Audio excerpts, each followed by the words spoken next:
भगवान श्री कृष्ण से जुड़े कम अज्ञात रोचक तथ्य जो आस्था और ग्रंथों के संदर्भ में एक विश्लेषण प्रस्तुत करते हैं। भगवान श्री कृष्ण भारतीय संस्कृति, धर्म और दर्शन के सबसे महत्वपूर्ण और बहुआयामी व्यक्तित्वों में से एक हैं। उनके जीवन से जुड़े अनेक प्रसंग महाभारत, महाकाव्य और श्रीमद् भागवत धार्मिक ग्रंथ में वर्णित हैं।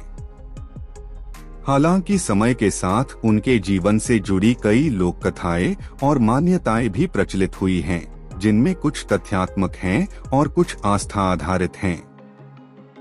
तो आइए जानते हैं कुछ रोचक तथ्यों और मान्यताओं को।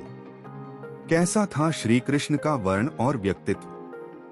ग्रंथों में श्री कृष्ण का वर्ण मेघश्यामल अर्थात बादलों के समान गहरा बताया गया है।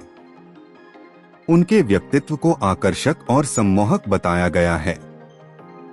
शरीर से सुगंध निकलने का उल्लेख कुछ पुराणों में रूपक के रूप में मिलता है, जो उनके दिव्य स्वरूप को दर्शाता है।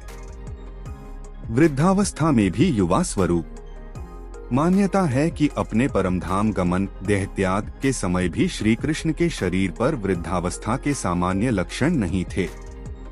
यह विवरण मुख्यतः आस्था और पुराणों पर आधारित है।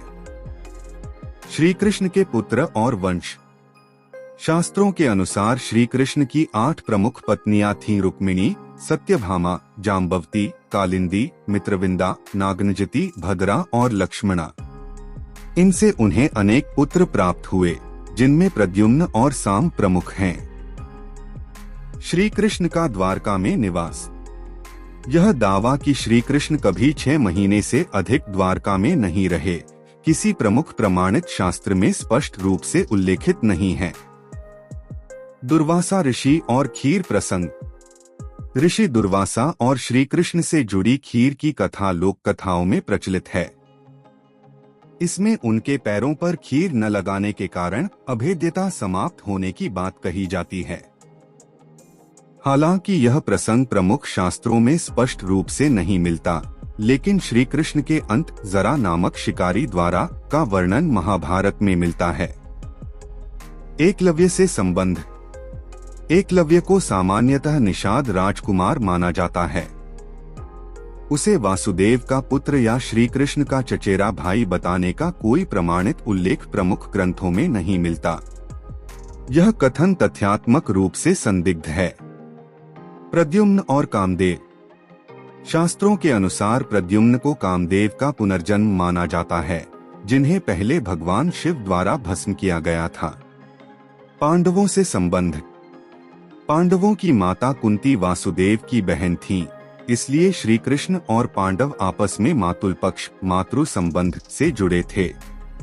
यह तथ्य महाभारत में स्पष्ट रूप से वर्णित है। सुदर्शन चक्र का उपयोग। श्री कृष्ण का प्रमुख अस्त्र सुदर्शन चक्र था, जिसका उपयोग उन्होंने शिशुपाल वध में किया। जयद्रथ वध के समय सूर्यास्त का भ्रम उत्पन्न करने का प्रसंग भी महाभारत में वर्णित है। जरासंध और काल्यवन प्रसंग। काल्यवन और मुचकुंद की कथा भागवत पुराण में मिलती है, जिसमें मुचकुंद के वरदान से काल्यवन भस्म हो जाता है। रासलीला का आध्यात्मिक अर्थ। रासलीला को भक्ति और आत्मा परमात्मा के मिलन का प्रतीक माना जाता है। इसमें प्रत्येक गोपी को यह अनुभव होता है कि कृष्ण केवल उनके साथ हैं। यह एक आध्यात्मिक अनुभूति का रूपक है। राधा का उल्लेख। यह कहना कि राधा का कहीं उल्लेख नहीं है, पूरी तरह सही नहीं है।